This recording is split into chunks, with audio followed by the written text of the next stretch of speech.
Aqui no Band News São Paulo, damos sequência à série de entrevistas com pré-candidatos à Prefeitura da capital paulista. Hoje, conversando com a deputada federal Joyce Hasselmann, é a nossa convidada aqui no Band News São Paulo, pré-candidata à Prefeitura pelo PSL. Bom dia, deputada. Bom dia, candidata. Bom dia, Sheila. Tudo bem? Prazer falar com vocês. Bom, vamos começar falando da pandemia, porque o próximo prefeito que assumir a capital paulista ainda vai pegar a cidade em condições bastante anormais, bastante atípicas e com muitos efeitos dessa pandemia, sejam na área econômica, na educação, na saúde. Vamos começar falando sobre a educação, porque ainda há uma incerteza em relação, por exemplo, à retomada das aulas presenciais na cidade de São Paulo. Joyce, qual seria a sua primeira decisão de governo caso você seja eleita à prefeitura, nesse sentido, em relação à educação? Bom, a gente tem que ouvir a ciência, né? Mas se fosse hoje, eu tenho que saber como é que vai estar. Não tenho uma bola de cristal, então eu não sei como será no dia 1º de janeiro. Mas vamos imaginar que eu assumisse hoje, Sheila. Se fosse hoje, com o cenário que nós temos aqui em São Paulo, eu daria liberdade aos pais. Por que eu estou dizendo isso? Porque muitos pais precisam, de fato, voltar ao trabalho, ou já voltaram ao trabalho, e precisam colocar os seus filhos de volta na escola, né? Nós sabemos disso. Mas outros pais que têm gente de grupo de risco dentro de casa, que têm os avós dentro de casa, os idosos dentro de casa, para esses pais é importante que as crianças fiquem em casa para proteger o grupo de risco. Então, uma solução mista ajudaria muito mais o povo de São Paulo, que atendesse de um lado e de outro, do que uma solução radical demais, uma imposição da prefeitura, ou abre tudo ou fecha tudo. E claro que para aquelas crianças que tenham que ficar em casa, o ensino online de maneira decente, porque a gente tem regiões aqui de São Paulo em que você anda 1 hora de carro, e eu vi isso na semana passada, em que não pega a internet. Como é que essa criança vai ter aula online? Ela não vai ter aula online. Então, é uma enganação online, né? Então, não está acontecendo. A gente tem aí, para quem tem o acesso a uma internet de qualidade, bacana, a aula está acontecendo. Mas isso não acontece em toda a cidade de São Paulo. Parelheiros, por exemplo, se você pegar um carro e atravessar Parelheiros, você vai ficar praticamente boa parte ali do trajeto sem conectividade, o que impacta diretamente na educação das crianças, também na segurança pública, em uma série de temas. Então, hoje seria uma solução mista, para que os pais pudessem proteger também o grupo de risco, mas que aqueles que precisam voltar ao trabalho tenham a liberdade de retornar os seus filhos na escola e, obviamente, cuidando de todas as medidas necessárias para proteger as crianças. Não vai ser o mesmo modelo, não tem como ser o mesmo modelo. Você não pode colocar 40, 50 crianças num espaço muito pequeno. Então, vai ter que ter essa regra de distanciamento, os cuidados que nós já aprendemos, todo mundo aprendeu, né? Que tem que usar a máscara, que tem que usar o álcool em gel. Antes a gente saía de casa e esquecia a bolsa. Eu esqueci a bolsa, vou correr lá pegar a bolsa. Agora a gente, quando sai de casa, fala, opa, esqueci a máscara. Volta e pega a máscara. Então, já está na cultura do povo brasileiro. Aliás, deputada, bom dia. Já há um número para ilustrar isso que a senhora falou com relação aos alunos que têm problemas de acesso ao ensino pela internet, né, o ensino virtual. Fala-se em São Paulo, os números dão conta de que pelo menos 10% dos alunos não tiveram absoluto acesso à internet nesse período de pandemia. E aí aparece uma outra questão, né, a questão do nível, da diferença de nível, da distinção de nível da rede pública para a rede privada, que já existia na pré-pandemia e não dá para a gente dizer hoje qual o fosso, mas o fosso a gente imagina que seja bem grande. Então, imagino que seria necessário uma reavaliação dos alunos para evitar que esse fosso fique maior de 2021 para frente. Como é que a senhora vê esse problema? Ou esse aspecto do problema, né? Não só uma reavaliação, mas um esforço concentrado para que essas crianças tenham aula de reforço, né? O famoso reforço escolar, mas de maneira absolutamente organizada e pensada para que essas crianças peguem de novo o conteúdo, que elas possam alcançar aquelas que tiveram as aulas e que também não sejam prejudicadas. Para muitas crianças, esse ano foi um ano perdido na educação. Eu não sei se o dado é 10%, porque quando a gente está em contato com a realidade da periferia, me parece que é muito mais, mas eu não vou fazer aqui exercício de axiologia. Claro que a gente tem que fazer um estudo dentro do município, entendendo a situação de cada região, e a prefeitura vai ter que resolver e acabou. É responsabilidade do município.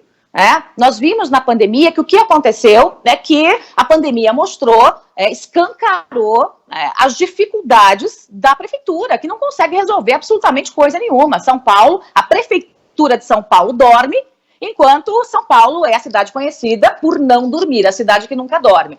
Quem chegar na próxima administração vai ter desafios enormes, muito grandes, por conta dessa demanda represada da pandemia de saúde. Não é só a educação, claro que a educação nos preocupa muito, mas a saúde virou uma bomba relógio, porque nós temos aí pacientes de várias doenças que não eram doenças tão graves no início, mas que 5 meses depois são doenças agora graves, quer dizer, um câncer que começou com a possibilidade de ser um câncer benigno, agora já está evoluindo para um maligno, uma pessoa com uma doença cardíaca que está com um problema agora muito mais grave do que lá no início. Essas pessoas que eram eletivas entram numa fila triste, que pode ser uma fila de urgência e emergência. E o município vai ter que dar conta e vai ter que resolver essa demanda toda reprimida, porque o modelo que foi feito para atender a pandemia não foi um modelo inteligente do ponto de vista de gestão da saúde. Então, a gente está com várias bombas relógios armadas, e o próximo prefeito, eu espero que seja uma prefeita, vai ter que ter muita coragem, força e determinação para resolver. Se ficar nessa inércia que é hoje, nessa nulidade que é a administração municipal, São Paulo irá de mal a pior. E não é isso que eu quero. São Paulo merece muito mais do que já teve e muito mais do que já tem. Então vai ter que ter muita força e muita coragem mesmo para que a gente possa adotar soluções que resolvam os problemas da população, especialmente nesta área de saúde, na área da educação, transporte público e tantos outros aí que nós temos pela frente. Força, coragem e verbas, né, deputada? Eu imagino, quer dizer, imagino não, né? Os números já mostram que a arrecadação cai, os empregos desapareceram, e para resolver esses problemas da saúde que a senhora colocou, e também os da educação que já foram citados, entre outros, né? Qual será a maneira de resolver o quebra-cabeça da queda na arrecadação e também, né, da negociação de eventuais projetos com a Câmara dos Vereadores? Bom, a queda na arrecadação é uma realidade, vai acontecer no Brasil inteiro, a gente já sabe, mas São Paulo tem um orçamento muito importante, um orçamento grande, são mais de 60 bi de orçamento, Parte desse orçamento é um orçamento que está já carimbado, engessado. Carimbado é aquele orçamento, aquele dinheiro que tem que ir obrigatoriamente para a saúde, educação. Isso é constitucional e não tem o que fazer, E são áreas que às vezes até precisam de mais investimento do que de menos investimento. Agora, tem muitas áreas que dá para a gente dar um chacoalhão dentro da Prefeitura de São Paulo. Tem que fazer um enxugamento, cortar cabidaço de emprego, comissionado. Desculpa, assim, não se trata aqui de vai perseguir funcionário A, B e C, assessor de político. Não é isso. É uma questão de cuidado com o dinheiro público. Vejam, eu assumi a Secretaria de Comunicação da Câmara dos Deputados assim que deixei a liderança do meu partido. Então, eu tive 3 cargos executivos na sequência. Eu fui líder do governo Bolsonaro e aprovei todos os projetos do governo, entreguei a reforma da Previdência e todos os projetos de crédito que o governo precisava, inclusive dialogando com a esquerda, porque como gestor eu precisava fazer isso, a questão ideológica fica de lado. Assumi a liderança do meu partido e agora sou secretária de comunicação da Câmara, além de exercer meu mandato e além de estar na pré-campanha. Chegando lá, o que eu fiz? Fiz uma análise de quanto aquela TV Câmara, a Rádio Câmara, quanto aquilo custava para o poder público. E em uma semana, sem reduzir em nada o trabalho que você faz lá de comunicação, eu consegui reduzir em 30% o custo para o bolso do povo. O nome disso é seriedade com dinheiro público e a gestão. Teve choro? Teve. Teve ranger de dentes? Teve. Teve notinha plantada na imprensa? Teve. Teve sindicato pegando no meu pé? Teve. Mas eu enfrentei todos. O que ninguém teve coragem de fazer lá na SECOM durante os últimos anos. E você pode colocar aí muitos anos para trás. Então é a mesma coragem que tem que ter aqui. Cortar penduricalho, cortar mamata, cortar cabidão de emprego, enxugar mesmo a máquina pública dentro do possível. Claro que muita coisa depende da Câmara, mas há uma parcela considerável que depende da coragem e da caneta do prefeito. O que eu puder fazer no começo do meu mandato, por decreto, eu vou fazer. É caneta para funcionar. E aí, privatização, bater na porta do investidor, sim, porque a gente tem que fazer isso, não tem o que fazer, e dar conta dessa demanda de desemprego que vai ser gigantesca. Eu estou estudando o que é possível fazer dentro do orçamento da prefeitura, sempre com muita responsabilidade, o que é possível fazer para que a gente tenha mais dinheiro em caixa, para que possa oferecer uma linha, por exemplo, de crédito atrelada à qualificação, em especial para mulheres. Por quê? Muitas perderam o emprego, estão em casa cuidando dos filhos e vão precisar de renda, precisam de renda. Algumas são o arrimo de família, elas pagam as contas no final do mês. Então, essa mulher que não tem uma qualificação profissional, se ela tiver a qualificação para cortar cabelo em casa, cabeleireira, maquiadora, manicure, pizzaiola, padeira, confeiteira, a gente consegue dar um curso rápido de qualificação e já uma pequena linha de crédito. A exemplo do que eu fiz no Pronamp. A lei do Pronamp, que dá linha de crédito para micro e pequeno empreendedor, fui eu que relatei. E eu consegui na unha o menor juro do Brasil. Pensa que foi fácil? Não foi. Lá vai eu pegar no pé do Paulo Guedes, vamos lá, e pegar no pé do presidente da Caixa, do presidente do Banco do Brasil. Deu certo. Deu tão certo, o governo gostou tanto da minha relatoria, que colocou mais 12 bilhões há 10 dias aí no mesmo programa. Então, eu quero fazer mais ou menos nesses moldes, dentro da responsabilidade com o orçamento, um programa aqui de qualificação e pequeno crédito. E aí você ajuda na questão do desemprego, porque gerar o emprego é mais demorado. Atrair empresas, você vê o que é possível negociar de isenção fiscal, isso é um processo demorado, as pessoas não podem esperar. Elas precisam comer, elas precisam vestir, elas precisam ter o mínimo de qualidade de vida. Então, estimular esse povo de São Paulo, que quer liberdade a empreender, é algo que eu vou fazer logo nos primeiros dias de gestão. Candidata, a senhora falou sobre essa experiência no Legislativo, então por isso eu vou colocar aqui a pergunta deixada pelo Eduardo Oineg, âncora aqui da Band News FM e também do Jornal da Band. A campanha vai, obviamente, passar por debates federais, discussões ideológicas, posição em torno do presidente Bolsonaro, a favor, contra, o histórico de cada candidato neste campo, mas a agenda que interessa para o morador da cidade são os temas locais. E para isso a gente tem candidatos com mais experiência do que a senhora e gostaria de saber o que a senhora pode dizer a seu favor para que o eleitor se disponha a votar em alguém que não tem nenhuma experiência administrativa. Realmente há muita gente com muito mais experiência. A gente viu que o excesso de experiência na política administrativa velha resultou na cidade de São Paulo, né? Nós temos aí hoje, por exemplo, o prefeito. O prefeito não tem experiência nenhuma na gestão privada.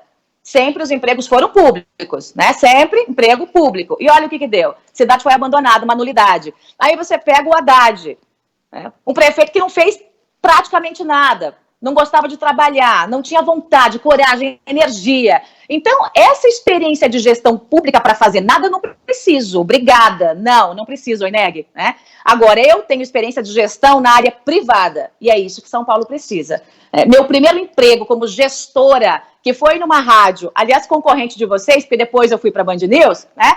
Era de gestora. Eu ainda era acadêmica de jornalismo e diretora de uma das principais rádios de notícia da cidade onde eu morava, montando equipe, montando time. Praticamente uma fedelha, mas montando time qualificado, que deu resultado. Depois repeti essa experiência na própria Band News. Ajudei a gerenciar em todos os veículos de comunicação pelos quais eu passei, mesmo me apresentando apenas como jornalista, âncora, o meu papel atrás, né, dos microfones era um papel de gestão, era um papel de produzir muito mais, com menos dinheiro, ter uma equipe qualificada, treinar a equipe. Isso eu sei fazer, isso eu sempre fiz. Para ter experiência de gestão pública, para fazer o que essa gente fez, não, obrigada, eu não preciso disso. E eu mostrei claramente a diferença entre o ritmo do homem público de hoje e o ritmo de alguém que veio da iniciativa privada, onde você tem que se virar para você produzir mais e melhor, fazendo o que eu fiz na Câmara dos Deputados. Se você olhar, Oineg, o que eu produzi só no meu primeiro ano, eu produzi muito mais que muitos parlamentares que têm 30 anos de mandato, que o próprio presidente da República, que teve 28 anos de mandato, que todos aqueles barões da política velha, aquelas raposas da política velha, produziram e produz em um único ano, só um aninho.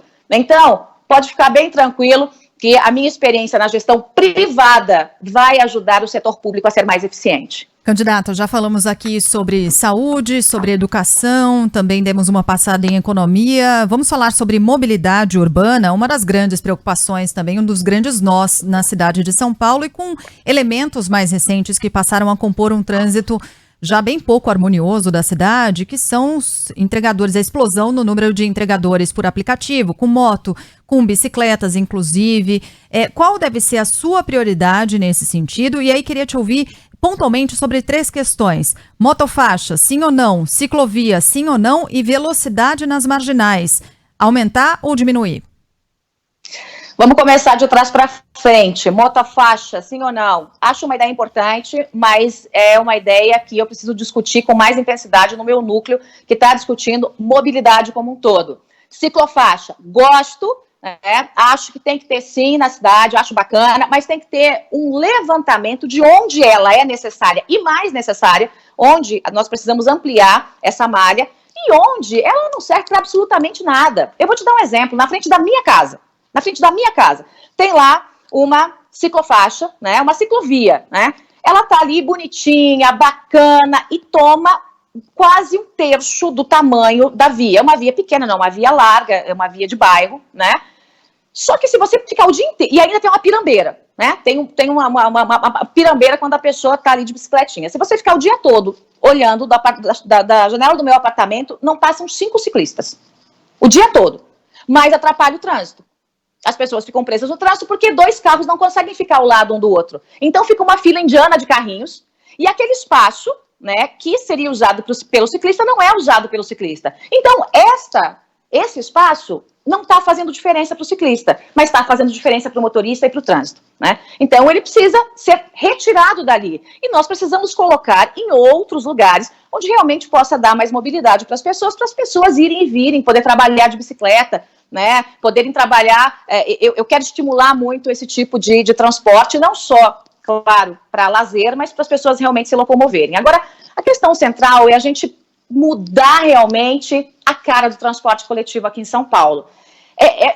Assim, quando a gente para analisar, né, o que são as concessões em São Paulo, gente, até uma criança de 7 anos entende que tem muita maracutaia aí por baixo. A caixa, ela não é uma caixa preta, ela é uma caixa forte preta, né? As empresas que ganham são sempre as mesmas, porque lá na licitação tem assim, aquele jabutizinho assim, que é só para beneficiar as mesmas empresas, né? E que diz que para você ganhar a concessão, você tem que ser dono do terreno da garagem. Quem é que consegue ter o terreno gigante da garagem dos ônibus aqui em São Paulo? Só aquelas que já tinham. Logo, sempre as mesmas ganham.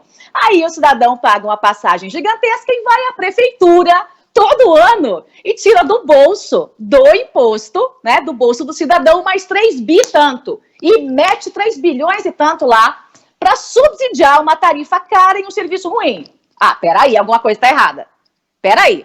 Então, abrir a caixa preta, eu vou mudar o modelo de concessão e não vai ter choro nem ranger de dentes. Vou mudar o modelo de concessão porque já existe um modelo adequado para São Paulo e nenhum prefeito colocou em prática porque não tem coragem. Porque a gente sabe que dentro do transporte coletivo tem máfias atuando, sim. Então vai ter que enfrentar máfia. Se tiver que enfrentar crime organizado, vai ter que enfrentar crime organizado e pronto, acabou. Então, mudar o modelo de concessão. 1, acabar com a SP Trans. A SP Trans é um cabidão de emprego, não serve, Sheila, para absolutamente nada, não fiscaliza coisa nenhuma, só fica batendo palminha lá para as empresas de transporte e a gente não vai conseguir estimular com que as pessoas usem mais o transporte público, logo, tirem os carros das ruas, se o serviço não for bom e se a tarifa não for justa, né? Então tem que chacoalhar. Essa é uma das áreas, eu sei que eu vou ter que andar com colete à prova de balas depois de mexer nisso, né? Mas já andei outras vezes, não tem problema. Mas esse é um vespeiro em que eu vou botar a mão e logo nos primeiros dias de gestão. Candidata, para a gente encerrar, a senhora foi eleita como uma das grandes apoiadoras do presidente Jair Bolsonaro. Se manifestou assim durante a campanha do presidente Bolsonaro e hoje a senhora é uma grande crítica ao presidente e ao governo do presidente Bolsonaro. O que aconteceu? Bolsonaro mudou? A senhora mudou muito de lá para cá? Que tipo de expectativa pode ter o eleitor em relação a isso? A senhora se arrependeu daquele apoio a Jair Bolsonaro? Na intensidade que eu dei, Sheila, o apoio ao presidente e com as bandeiras que eu prometi que o presidente defenderia, se eu levar isso em consideração, eu me arrependi desse excesso de esperança que eu tive nele, né? Veja, eu fui a primeira mulher com alguma expressão nacional, a pegar o presidente pela mão, com 3% de intenção de voto que ele tinha, desacreditado, ridicularizado, as pessoas diziam que ele era uma caricatura, peguei ele pela mão e saí fazendo campanha no Brasil inteiro. Eu fiz a campanha dele, eu não fiz a minha. A minha campanha em São Paulo foi tocada pelas redes sociais e eu fui na campanha dele. Eu fiz primeiro turno, eu fiz segundo turno, eu rodei o Brasil. Quando ele foi para o hospital, eu estava rodando com o Mourão, o Brasil todo. E eu afiancei muita coisa que o presidente me prometeu, como o combate intransigente à corrupção. Por que nós nos afastamos? Eu não me afastei do governo, tá, Sheila? Eu continuo votando 100% com o governo. 100% não, 98%. Quando o governo quer sacanear o povo e proteger corporativismo, aí eu voto contra. Mas, no geral, eu voto com o governo. Mas por que houve esse distanciamento entre mim e o presidente? Porque o candidato Bolsonaro, quando chegou à presidência, se sentiu maior que a cadeira da presidência. E deixou de lado bandeiras importantes, como o combate à corrupção. Inclusive, culminando na saída do Moro, que não tinha mais como ficar lá, porque a interferência era muito grande. E o presidente fez isso para proteger o filho, né?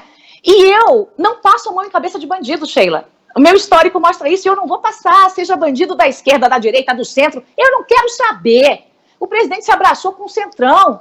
O pior que tem na política brasileira, gente que rouba dinheiro público, gente do Petrolão, gente do Mensalão, tá lá agarrado com esse povo. Como é que eu vou defender isso? Eu não posso. Então, quando o presidente queria me obrigar a defender o filho, que vai ser preso, Flávio Bolsonaro vai ser preso, se não vai ser agora, enquanto ele está presidente, vai ser depois, vai repetir a história do Lula. Rachadinha é eufemismo para ladroagem do dinheiro público. As pessoas têm que entender isso.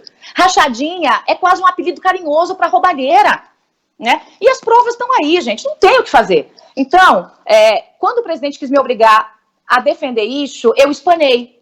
Claro que havia já muita tensão ali dentro, não é fácil liderar um governo como o governo Bolsonaro, ainda mais como ele chegou, né, assustando todo mundo no Congresso, aquela coisa toda. Eu tive que engolir muito sapo, porque eu sou, todo mundo sabe, muito combativa, corajosa, eu quero lutar pelo que é correto, e eu tive que engolir muito sapo para ajudar o governo, aprovar as pautas do governo, mas para tudo tem limite, até para engolir sapo. Sapo de corrupto eu não engulo. Pronto, e acabou. Então foi isso que me afastou do presidente. O que não me faz não ter bem-querer por ele, o que não me faz não querer que as coisas deem certo, eu quero que tudo dê certo, eu trabalho pelo presidente, eu ajudo, mas eu não quero contato com bandido. Então, o Flávio que vai lá, que prove a sua inocência, que a gente sabe que não existe, mas cada hora é uma coisa, 1.500 depósitos, não sei o quê, pelo amor de Deus, né, gente? Então, vamos olhar as coisas como as coisas são. Mas continuo ajudando o presidente, não tem rancor aqui, eles me atacaram muito, foram muito covardes comigo, usaram toda uma máquina de reputação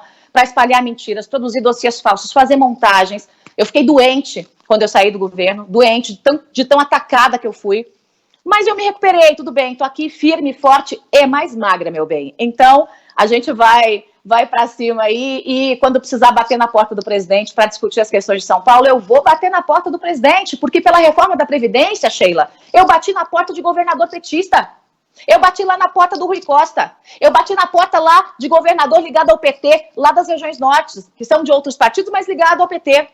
Eu tive que engolir o sapo? Tive.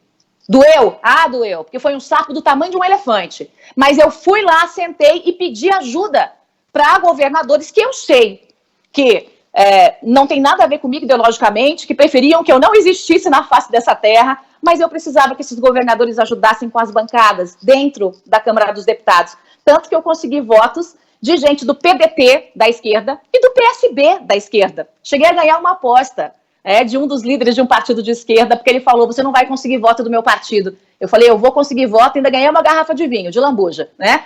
Mas na hora que a gente precisa conversar pelo povo, a gente tem que fazer isso, engolir todos os sapos. E eu fui treinada na arte de engolir sapos muito cedo na política. Pré-candidata à Prefeitura de São Paulo pelo PSL, Joyce Hasselmann, deputada, nossa convidada de hoje. Nosso tempo está esgotado, mas certamente teremos outras oportunidades para conversar. Joyce, obrigada pela entrevista e até uma próxima. Obrigada, Sheila. Até a próxima. Abração para vocês. Um bom dia.